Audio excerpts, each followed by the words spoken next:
Vou passar aqui, sem muitas delongas, a palavra para os nossos debatedores, para que a gente possa fazer uma reflexão. Quando a lei foi aprovada, houve uma manifestação muito forte na opinião pública de que será que essa lei fará bem para o país? Será que não fará bem para o país? E teve todo um embate a respeito disso. Na nossa visão, a lei ela traz, de fato, segurança jurídica para que o administrador possa tomar decisões. Hoje a gente percebe o engessamento da máquina pública por receio do administrador de tomar decisões. Muitas vezes se toma uma decisão com base na jurisprudência hoje, essa jurisprudência muda e o administrador ele é responsabilizado por causa dessa mudança na jurisprudência futura. Isso, de fato, gera para ele um temor, inclusive de consequências jurídicas que ele pode ter em razão desse controle exercido dessa forma, e isso vem, de fato, atrapalhando ou criando algumas dificuldades. Então, dentro dessa ótica, eu acredito que o espírito da lei foi no sentido de realmente dar, então, a possibilidade de que a administração possa atuar com mais segurança. Os critérios que estão lá me parecem critérios razoáveis para essa administração, e eu gostaria, então, de passar a palavra aqui para os senhores, a começar. O senhor acabou de fazer a sua palestra, parabéns, uma palestra muito clara. Agora, desse ponto de vista, na avaliação do senhor ministro, como é que a lei pode trazer benefícios para a administração? Bom, em síntese, como eu falei, o TCU, eu posso dizer claramente, de uma maneira bem contundente e objetiva, jamais aplicou jurisprudência com efeito retroativo. Jamais.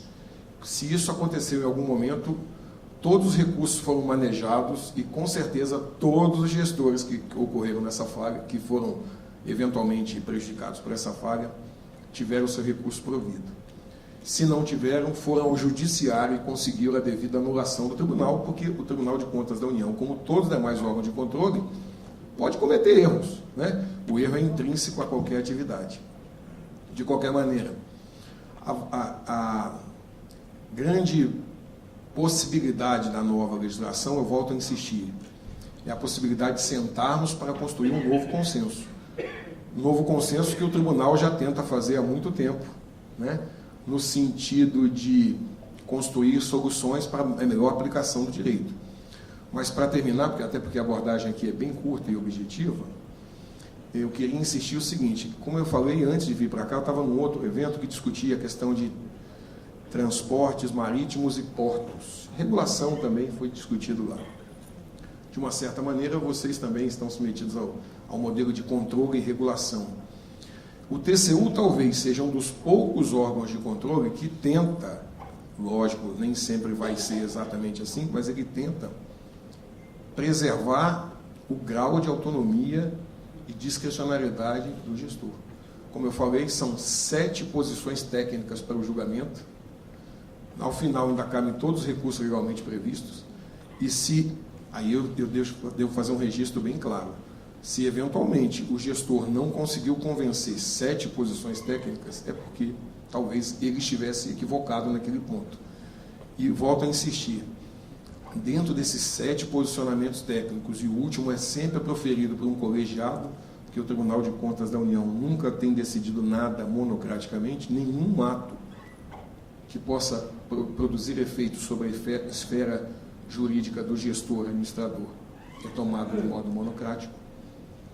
Então, acredito que só por isso, por ser uma casa democrática, essa aplicação da lei será garantida.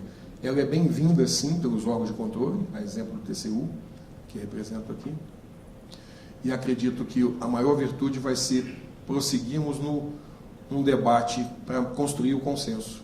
A exemplo do consenso na regulação. Hoje de manhã o debate era o seguinte, um ponto até bem questionado: se quando uma agência reguladora produz o seu poder regulador, se ela interfere no poder legislativo.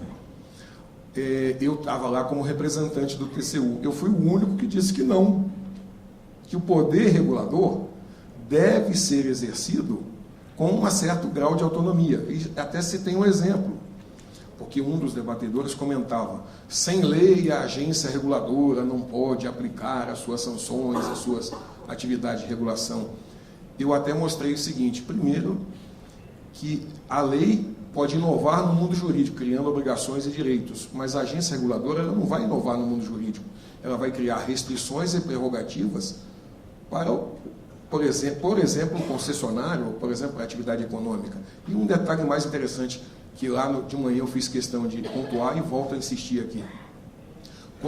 Quando eu fiz essa defesa, eu não fiz meu nome, eu fiz um nome, de uma maneira geral, do Tribunal de Contas da União. Cabe sim à agência reguladora ter uma esfera de discricionariedade, e ela impacta inclusive na área de vocês, por exemplo, no debate na área de telecomunicações, entre tantas outras áreas. Por quê? Porque o nível de discricionariedade técnica tem sido sempre preservado pelo TCU e continuará sendo a partir da norma. Com uma exceção: se for observado que, em vez de discricionariedade técnica na busca do interesse público, foi um desvio de finalidade, com um eventual abuso, com busca de interesses pessoais, o tribunal, assim como todos os demais órgãos de controle, não se furtará a cumprir a sua missão. É mais ou menos isso aí. Agradeço a oportunidade e reitero as posições. Nós é que agradecemos. Essa atuação discricionária da Anatel, de fato, gera bastante consequências para o setor, bastante. Agora, do ponto de vista da Anatel, a Anatel ela tem o dever constitucional de gerar eficiência no setor de telecomunicação. Sua regulação tem que gerar eficiência na modicidade tarifária, no serviço adequado, e muitas vezes esse interesse público não é o interesse público da arrecadação. Os órgãos de controle, por exemplo, o TCU, ele, por sua natureza, ele está sempre com esse enfoque na arrecadação, e muitas vezes pode haver uma aparente contradição se você não privilegiar a arrecadação e sim aqueles interesses públicos que estão ali previstos para a Anatel, que são esses da tarifária, de melhores preços, serviços. A lei ajuda para a Anatel nessa condução desses temas? Boa tarde a todos.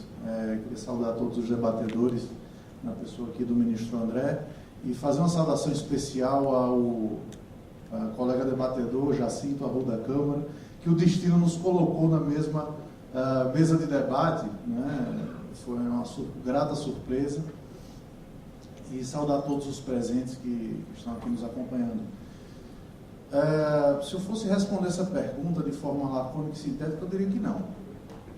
Porque, já motivando, seguindo já o espírito da lei, né, dessa lei, que é exatamente trazer mais transparência, eu acho que a principal motivação, além da segurança jurídica, é trazer um pouco de consequencialismo, né, para a atividade regulatória, para a atividade administrativa, digamos assim.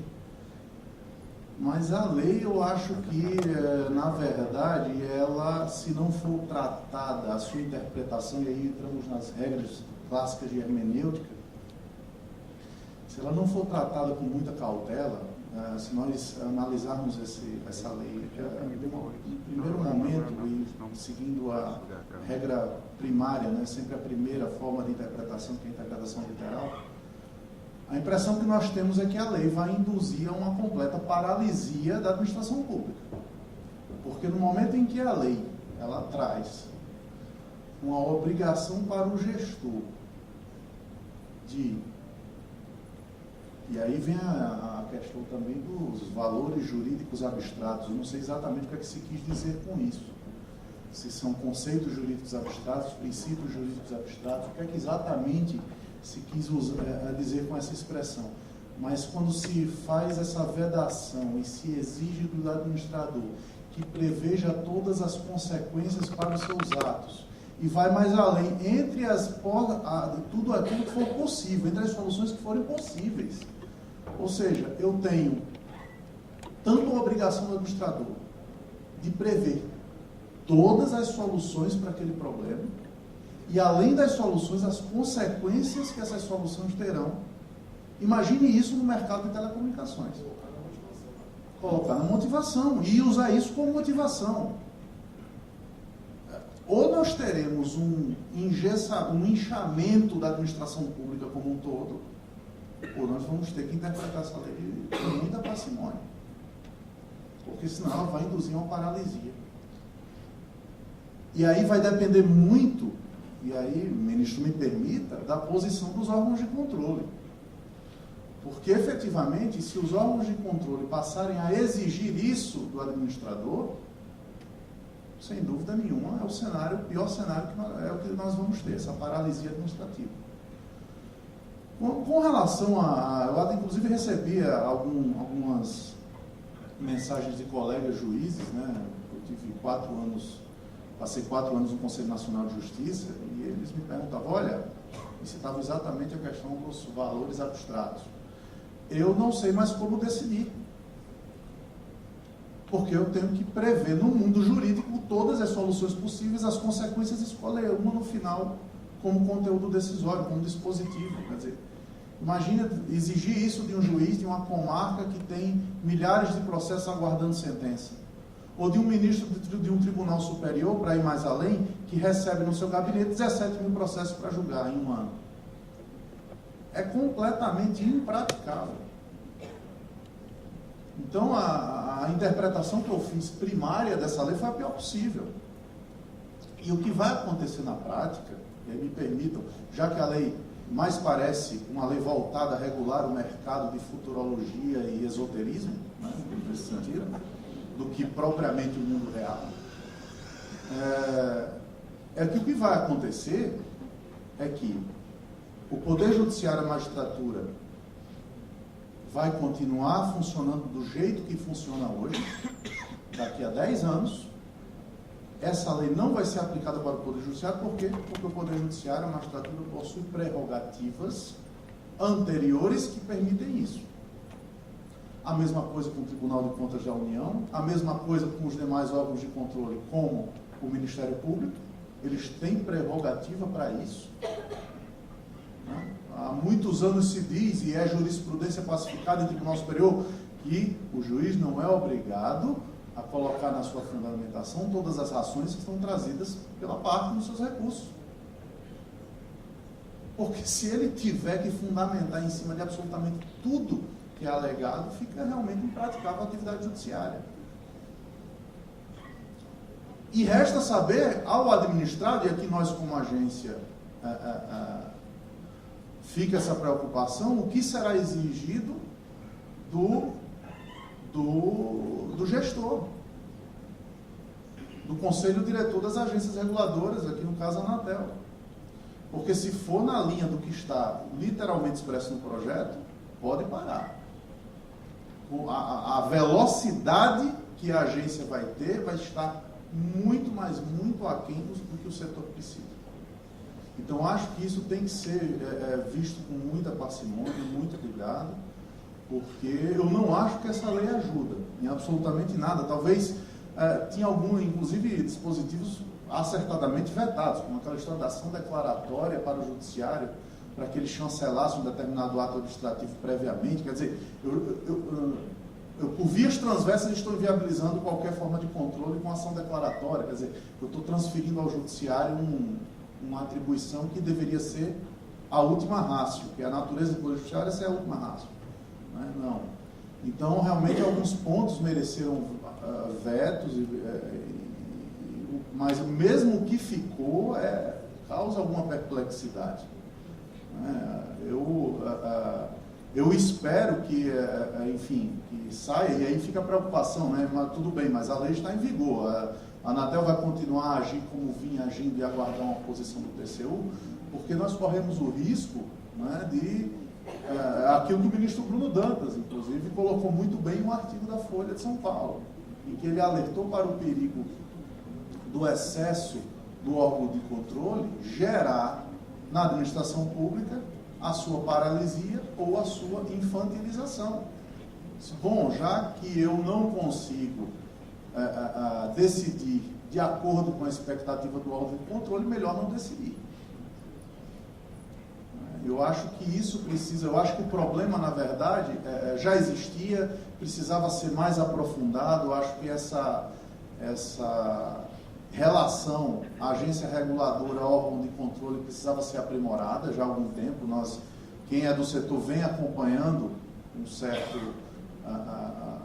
uma certa dificuldade dessa relação com o órgão de controle e com a agência, mas é algo que é mais profundo, que já vem de muito mais tempo, já é anterior, e agora eu acho que essa lei só dificulta ainda mais a solução para esse problema. Então, a interpretação que eu faço, veja bem, né, a interpretação minha pessoal não é propriamente da agência, não fala em nome do conselho diretor. Perfeito. Né, mas pessoalmente eu vi da pior forma possível essa legislação. Eu queria aproveitar então essa sua deixa.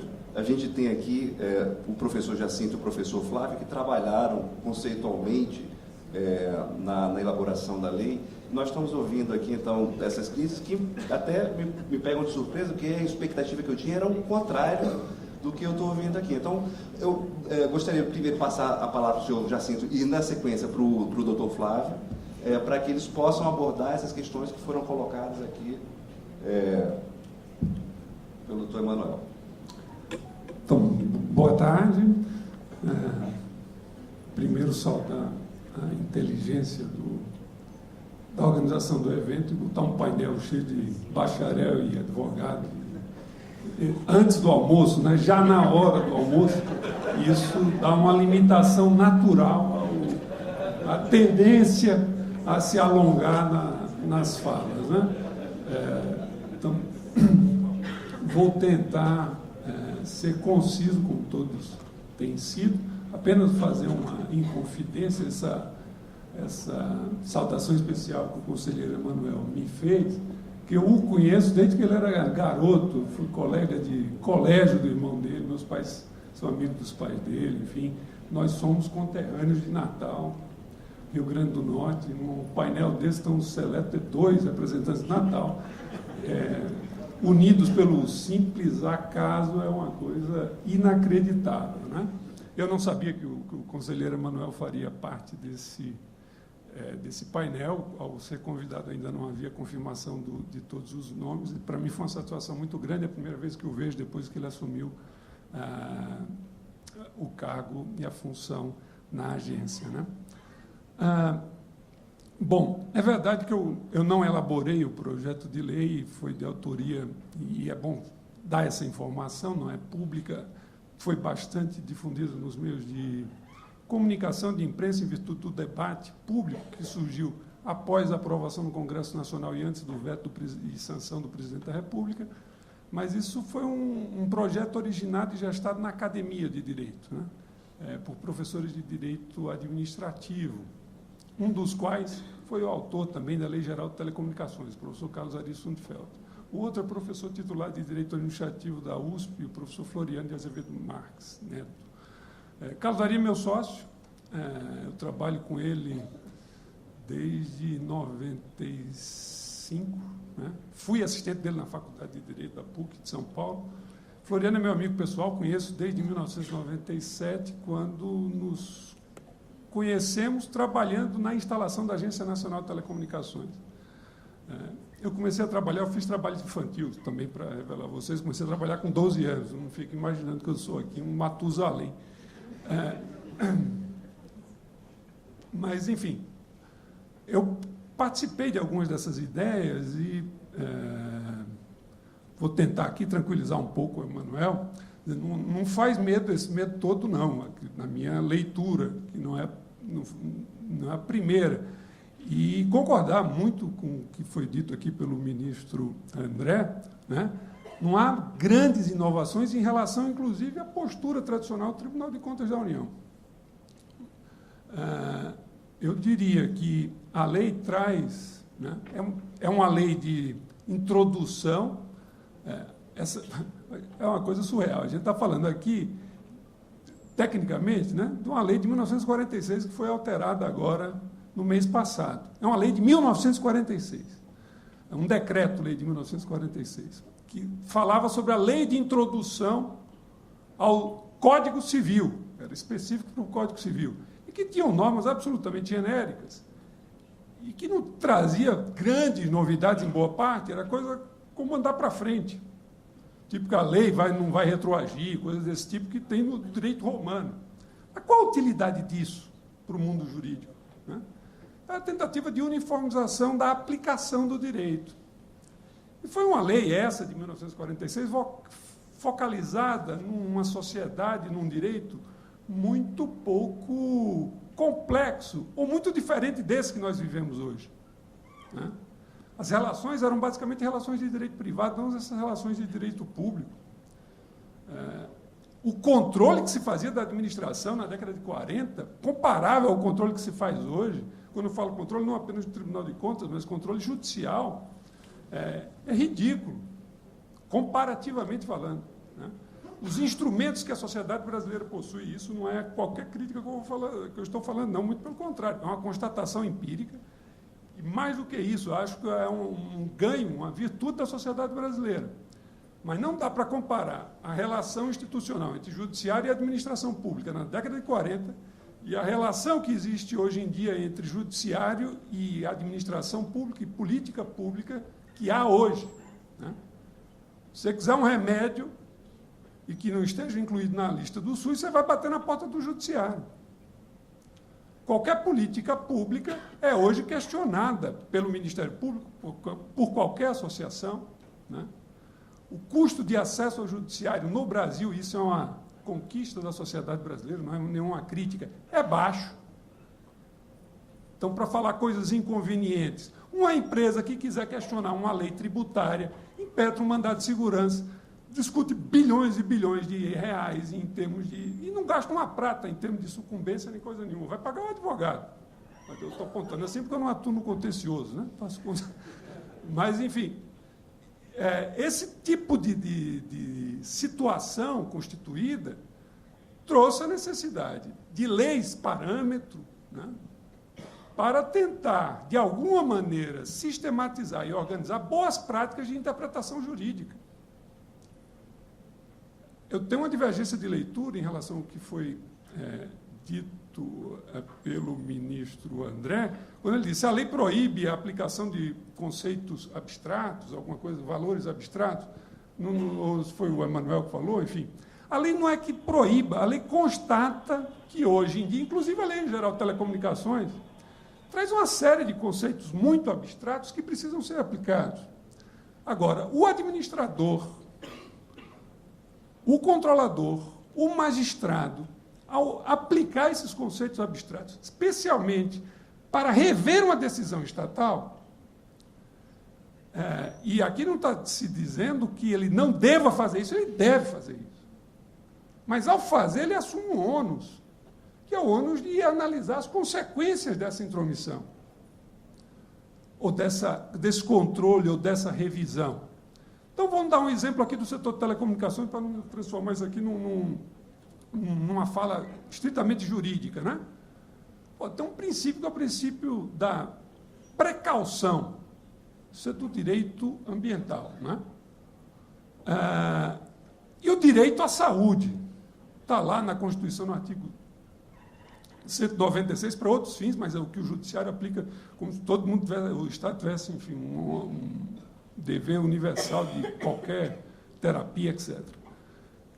Antena de celular, que o Oscar estava falando aqui há pouco tempo, faz mal à saúde? Faz, não faz? É possível juntar um calhamaço dessa idade dizendo que não faz e outro tanto dizendo que faz. Nada impede um cidadão, um promotor, lá na comarca de Pacifica, no interior do Rio Grande do Norte, a entrar com ação judicial e obter uma ordem impedindo a instalação de antenas celulares lá em Pacifica. E o juiz ele tem atribuição para fazer essa avaliação e julgar esse valor abstrato e dizer, pelo princípio da precaução, eu quero proteger a população de Pacifica, aqui não vai ter uma antena de celular. Maravilha. Faça isso, pode fazer isso, o direito brasileiro caminhou para isso. Agora analise as consequências, meu amigo. Você está fazendo o que com essa decisão? Né? E essa é uma atribuição e é um ônus da sociedade atual. Quer dizer, a Agência Nacional de Telecomunicações ou qualquer outra entidade reguladora assume e tem uma prerrogativa muito importante. Ela produz norma sim.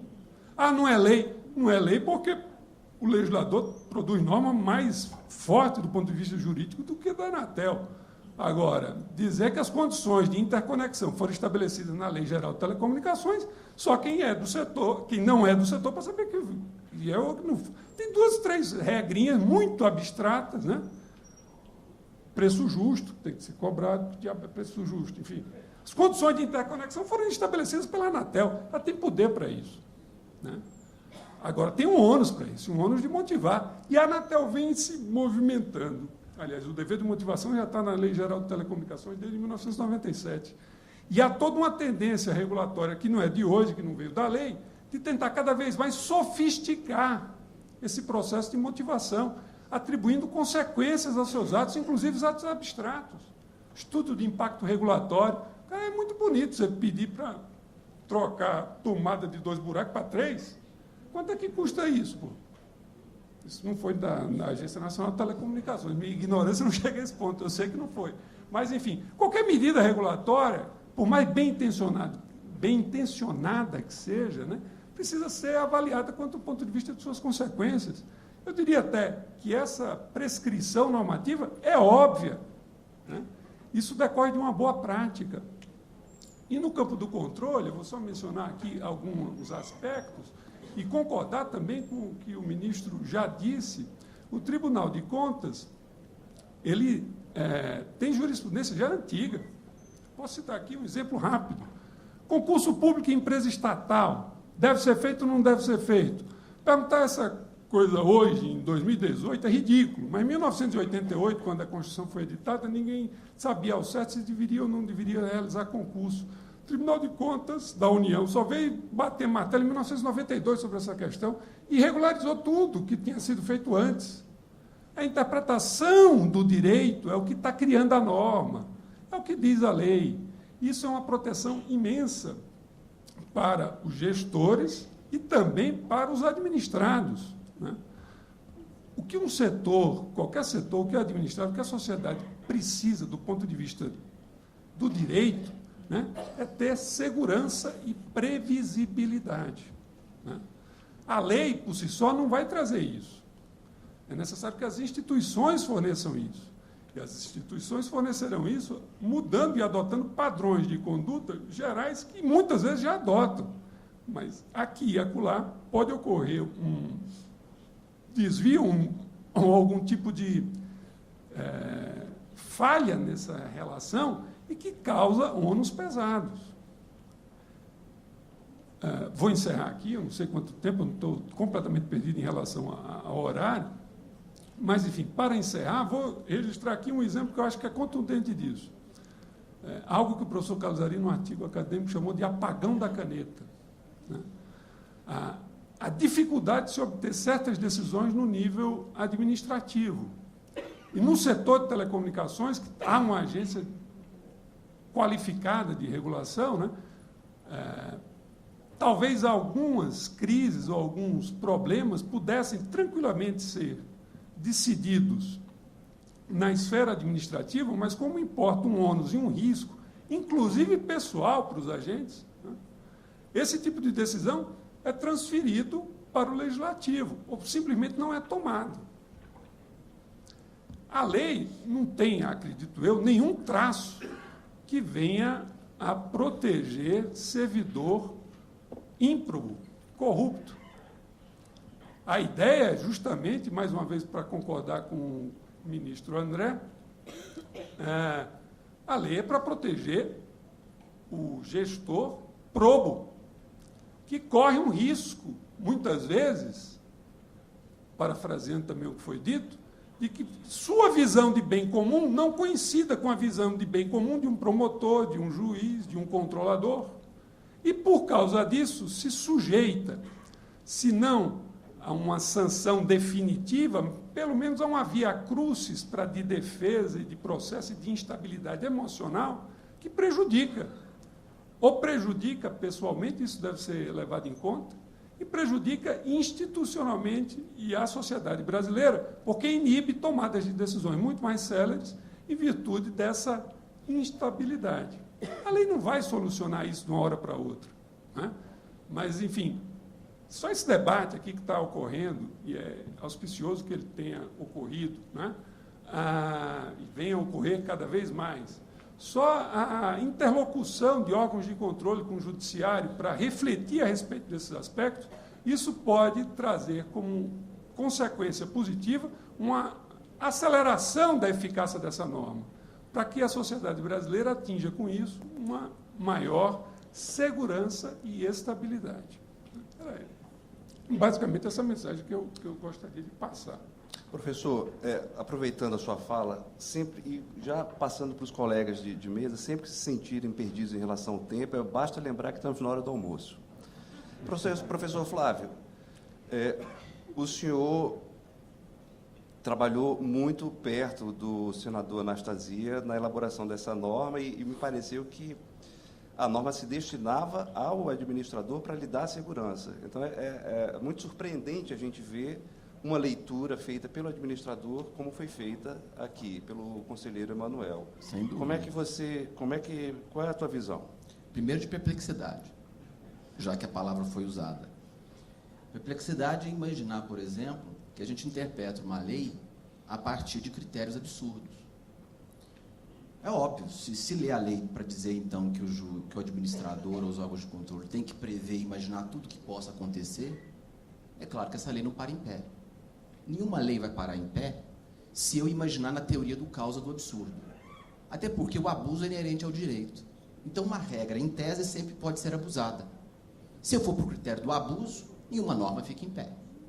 É óbvio, ululante, me desculpe, que a lei, quando diz que o órgão de controle, os administradores devem levar em conta não apenas valores abstratos, mas têm que considerar também as consequências, é à luz do que está no processo, daquilo que foi argumentado. Sim, com a devida vênia, discordo. O julgador, muito embora a jurisprudência coloque de modo adversa, ele é obrigado, sim, a discorrer os órgãos de controle sobre todos os fundamentos apresentados, sim, salvo se, ao decidir um, prejudica os demais. Por exemplo, tem prescrição. Eu reconheço a prescrição, não preciso falar dos outros.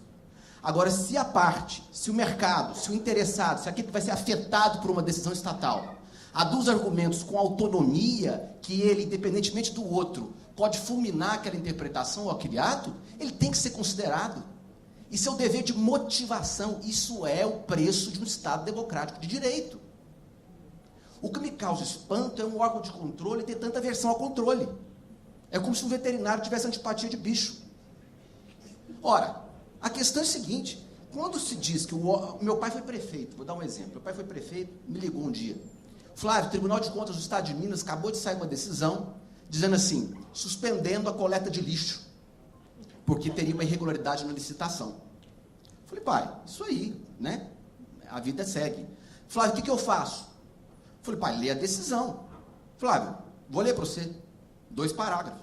Suspende. Quem coleta o lixo no dia seguinte? Consequência disso, ou seja, será que o órgão de controle não tem que dizer que está autorizado pelo prazo de 6 meses uma contratação emergencial, impondo ao administrador o novo procedimento licitatório? Aí, sabe, eu falei, pai, você tem que fazer um contrato de emergência. Fez, sabe o que o Ministério Público faz? Entra com uma ação de improbidade. Como é que faz?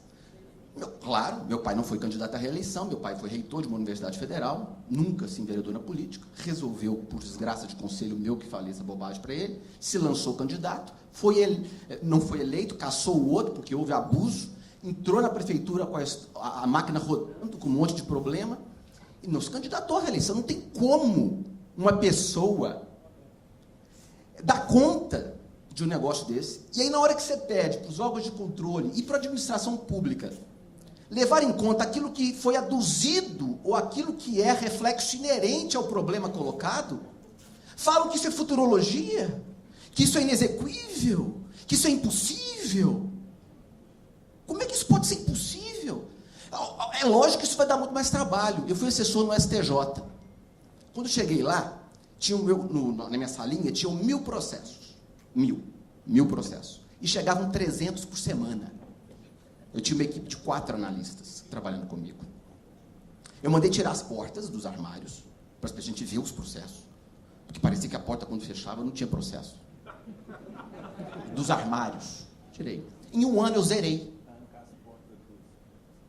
E vai ver as motivações da decisão do ministro à época. Modéstia à parte. Nenhum caso é igual ao outro. Nenhum. Nenhum caso é igual ao outro. Agora, trabalhei até meia-noite, né? Durante um bom tempo. Então, a verdade é isso também. Nós não temos, infelizmente, nós não temos nos estados da federação, ministro André, um corpo técnico do Tribunal de Contas da União. Não temos. O senhor sabe disso. O senhor sabe como é que é a escolha de conselheiro do Tribunal de Contas. Então, nós temos vi tantos tribunais de contas espalhados, tem o Ministério Público, cada um com uma cabeça. E aí, quando você vira e fala assim, olha, artigo 22, quando se for examinar a validade, alguma coisa de atos de gestão pública, tem que levar em conta os obstáculos e dificuldades reais do gestor à época e aquilo que estava imposto a ele fazer. Aí interpreta a norma para dizer o seguinte, está lá no parecer do Tribunal de Contas. Ah, isso vai fazer com que o prefeito, ao invés de fazer o concurso público, alegue que é indispensável ter pessoal e contrate sem concurso público um monte de gente. Aí, se a gente for interpretar a norma para achar que sempre a única interpretação dela é do abuso, nenhuma norma para em pé.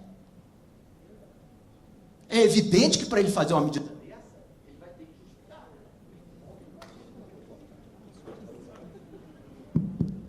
Eu acho que é esse que é o ponto.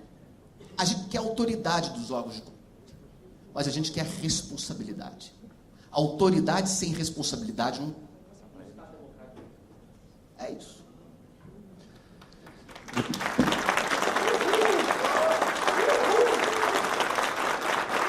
Doutora Érica, quando o projeto foi aprovado, entre a sua aprovação e a sua sanção, houve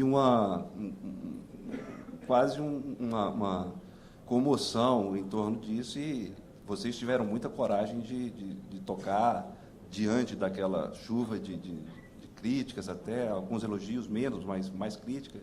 E vocês, qual é a visão de vocês, então, para ter seguido adiante? A visão com relação ao projeto foi uma visão positiva, né?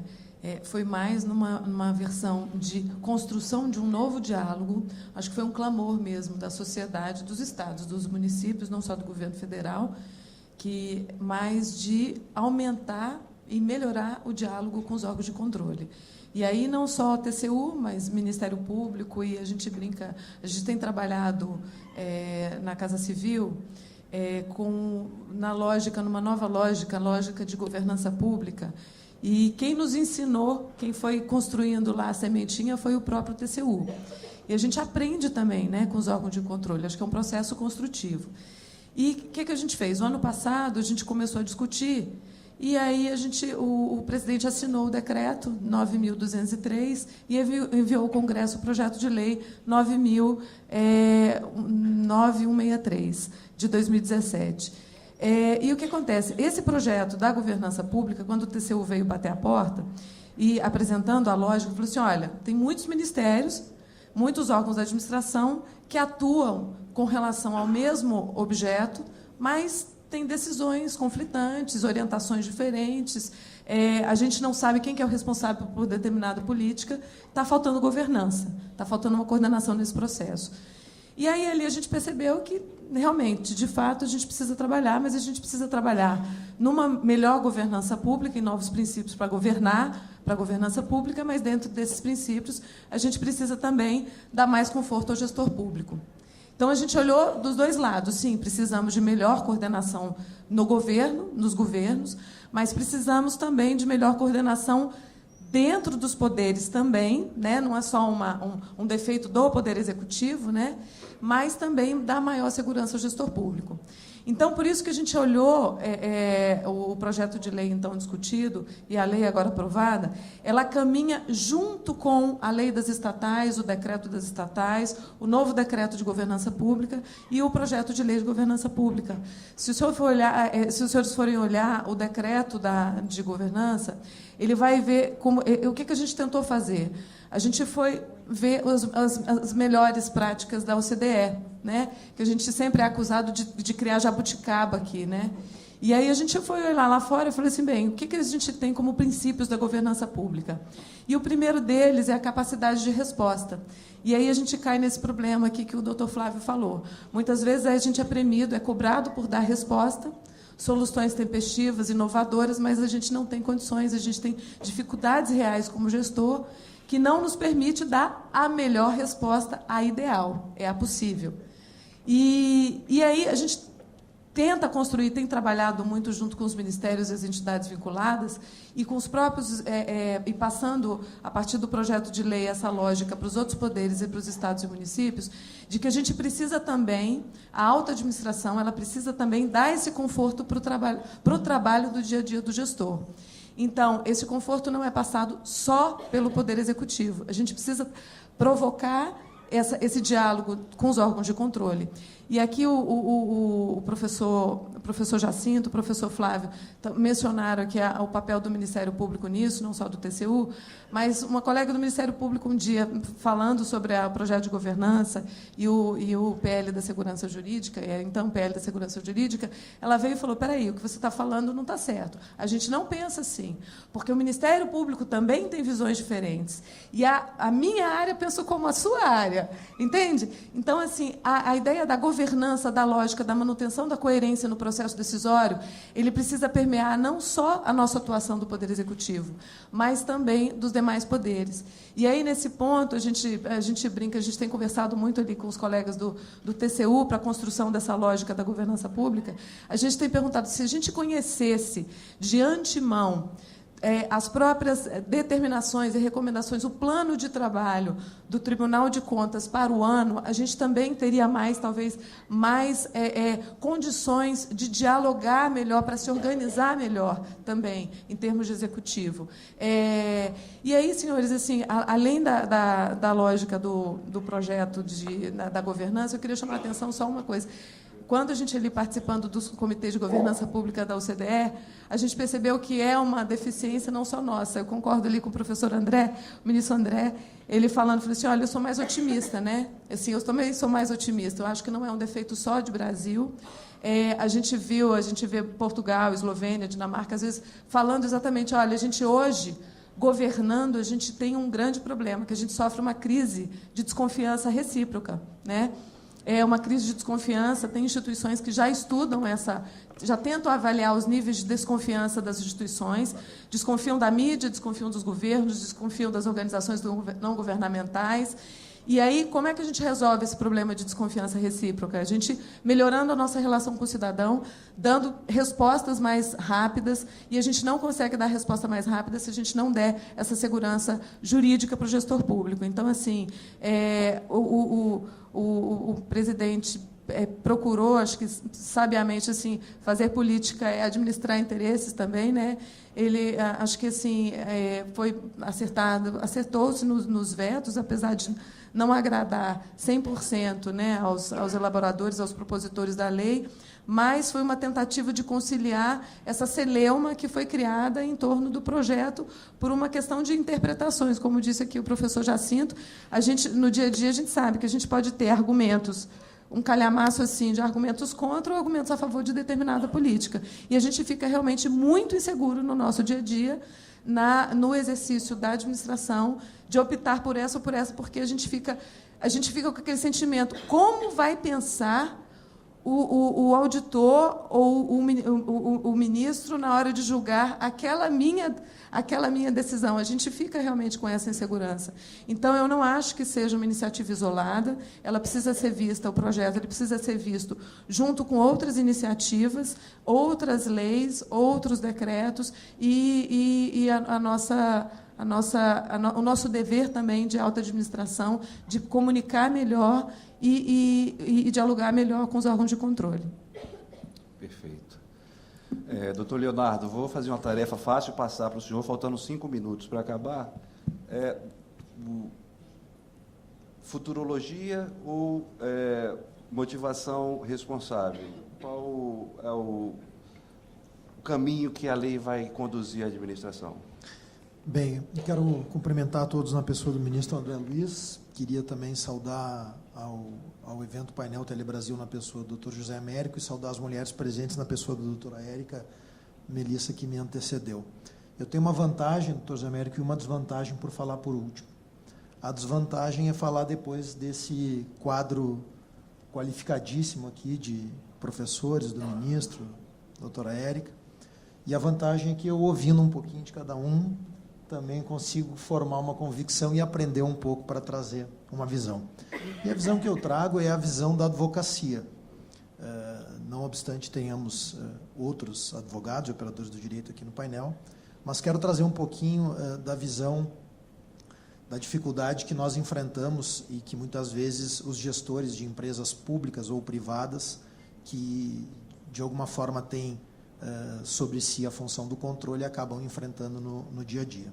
E acho que foi muito oportuno, doutor José Américo, o tema trazido a debate aqui no painel Telebrasil, porque ele traz dois aspectos, dois princípios, dois temas fundamentais para o Brasil e para o desenvolvimento do Brasil, que, de certa forma, podem parecer contraditórios, mas eu acho que não são.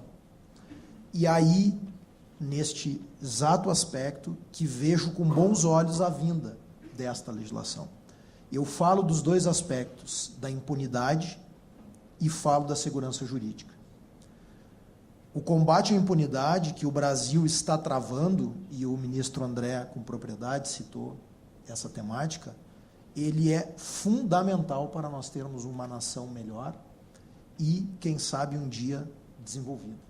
Nós não podemos retroceder em nada no avanço de combate à corrupção que o Brasil teve e está tendo nos últimos anos, mercê do trabalho do controle, do Tribunal de Contas da União, do Ministério Público, do Poder Judiciário. Por outro lado, falta para o Brasil, há ainda muita impunidade, e falta para o Brasil segurança jurídica.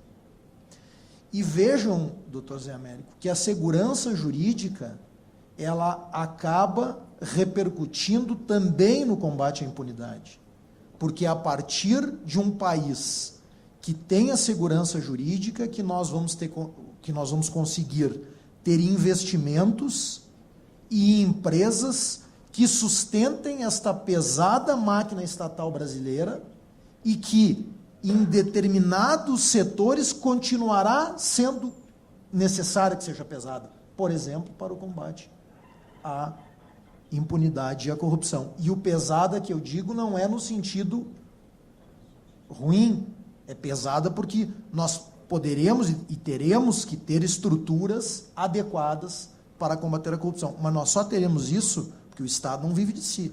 O Estado vive do desenvolvimento econômico, da geração de emprego, renda e tributos. A partir daí é que o Estado brasileiro vive. Acho até hoje o Estado brasileiro muito pesado, e esse é um tema que tem que ser discutido. Mas, para isso, nós precisamos de segurança jurídica. E segurança jurídica nós não temos verificado no Brasil. O direito brasileiro, e esse não é um fenômeno do Brasil, o direito brasileiro, que é de origem romano-germânica, e que tinha o positivismo jurídico como uma das suas marcas muito fortes, em razão da escola, ele hoje trabalha e se assenta já o que a doutrina vem chamando de um pós-positivismo. E esse pós-positivismo aplica exatamente conceitos abstratos e princípios. Nunca se viu tanto a utilização de princípios. A Constituição Federal, por exemplo, está cheia de princípios de dignidade da pessoa humana, valor social do trabalho, entre outros, são normas abstratas e princípios que estão sendo aplicados pelo Supremo Tribunal Federal, pelos tribunais regionais federais dos estados e pelos juízes. E o controle também aplica princípios. Então, eu penso que a lei ela vem em bom momento para estabelecer o debate que foi travado aqui. Ela pode ter as suas falhas, ela pode ter eventuais dificuldades, mas nós estabelecermos um debate sobre a necessidade de fundamentação melhor de determinadas decisões judiciais. E aí eu vou me socorrer. O Flávio deu um exemplo, o professor Flávio deu o exemplo do pai dele, e nós lá no estado do Rio Grande do Sul, onde é o meu estado, onde fica o meu escritório de advocacia, nós tivemos uma Câmara chamada Câmara dos Prefeitos no Tribunal de Justiça. Essa Câmara foi tão dura no combate aos maus feitos, mas ela passou tanto do limite em determinados aspectos, fulminando, violando princípios e direitos, inclusive, que nós tivemos um período no Rio Grande do Sul que ninguém queria ser prefeito. E aí se afasta o bom homem público da vida pública, porque só vai concorrer a um determinado cargo público ou exercer um cargo público aquele que não tem nada a perder, se o controle passar do limite do razoável. E o limite do razoável é a aplicação estrita da lei. Eu dava um exemplo aqui para o Dr. José Américo antes, que estou vivenciando lá no Rio Grande do Sul. Nós somos advogados de uma instituição que congrega notários e registradores, é o Colégio Registral do Rio Grande do Sul. Há uma polêmica nacional sobre esse tema, porque o CNJ tomou uma decisão, a resolução número 80 de 2010, determinando a vacância daquelas serventias onde houve concurso de título apenas e não de provas, porque entendeu o auto-aplicável o artigo 236 da Constituição Federal, que diz que é provas e títulos. Então, todos aqueles notários registradores que tiveram remoções, saíram de um cartório e foram para outros, foram declarados vacantes. E hoje nós temos um problema real, não só destes notários registradores, os tribunais de justiça dos estados não sabem como resolver a situação, porque muitos destes notários registradores não podem voltar à sua serventia de origem, que foi preenchida por concurso público. Então, esse é um exemplo claro de uma decisão que foi tomada, e no seu mérito, acho correta a decisão, porque realmente, a partir da Constituição de 88, nós não podemos pensar em outra forma de ascensão, mesmo que não seja a ascensão, porque a ascensão desses notários registradores se deu por concurso, seria a remoção, mas mesmo assim tem que ser com prova de títulos. Mas essa decisão ela deveria ter pensado em como resolver as suas consequências e os seus efeitos. Então, resumindo, doutor José Américo, porque o senhor me deu 5 minutos e 5 minutos antes do almoço. Então, eu imagino que os meus 5 minutos, já tendo se estendido, parece que foram 10. Resumindo, eu queria dar esse depoimento exatamente nesse sentido, de que eu acho que o debate, a dor, quando há dor é porque nós estamos detectando alguma coisa e avançando. Então, o fato de nós termos o debate instalado a partir da lei, eu acho que vai nos possibilitar ter melhores decisões administrativas, quiçá algumas judiciais, e se a lei não é o ideal, vamos aperfeiçoá-la. Mas que nós precisávamos avançar nesse tema, precisávamos. Concluo usando uma frasezinha muito simples, que às vezes se usa no colégio, nas escolas, mas que se aplica muito bem a muitas coisas do que nós temos que fazer na vida. O feito é melhor do que perfeito. Então, a lei pode não estar perfeita, mas foi feita, está gerando debate, e o debate é profícuo, porque nós precisamos avançar em segurança jurídica no Brasil. Espero ter observado 5 minutos. Parabenizo mais uma vez pelo evento, pelo debate, e desejo um bom almoço a todos. Antes da gente concluir o debate, gostaria de passar para a palavra. É que, como é verdade a interpretação retroativa, né? E como é de praxe em todo seminário, o palestrante ele tem a possibilidade sempre de encerrar com as suas considerações finais.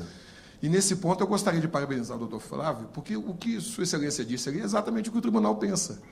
O Tribunal de Contas da União jamais se furtou o controle, muito pelo contrário, ele apoia. Eu não sei se viu ao longo da minha palavra ali.